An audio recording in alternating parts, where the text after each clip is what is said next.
আসসালামু আলাইকুম বন্ধুরা, প্রত্যেক দিনের মতো আজকেও যাচ্ছি স্কুলে ছোট ছোট বাচ্চাদেরকে পড়ানোর জন্য।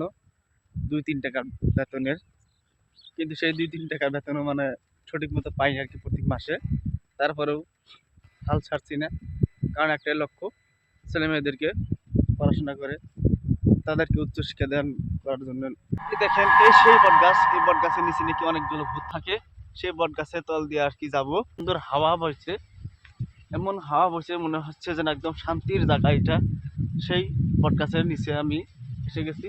এই বটগাছের তল দিয়ে আমি স্কুলে যাব। আমার আমার এই সেই স্কুল তেজ মারছে রে, আমাদের জানলা দাদা কিছু কিছু নাই। এই ধরনের আমার ফুলাই ফান না, মানে স্কুলের ছাত্রছাত্রী কয়েকটা আমার ওয়েলকাম করার জন্য আমার এগিয়ে আসছে আর কি। এই দেখেন আমার সব থেকে দুষ্ট ছাত্র, এই যেটা দেখেন কি খেতেছে। কি খা কি খা কি খা আনমই না চকলেট। এই ধরে চকলেট খেতে কি বা খাই ও, চকলেট খাওয়ার স্টাইল দেখছেন? দেখা বারে তেজ মারছে রে, বেশি নাই বলছে রে। তোর ড্রেস করে স্কুল ড্রেস কো, হ্যাঁ দেখেন এই যে স্কুল। এই স্কুল বগলে একটা আছে পানি ট্যাঙ্কি, আছে পানি ট্যাঙ্কি থেকে পানি নেই, পানি শেষ। তেজ মারছে এখন বন্ধু, আমার স্কুলের লাইব্রেরি খুলে নেই বুঝছেন না, তখন না ঠান্ডার মধ্যে বলে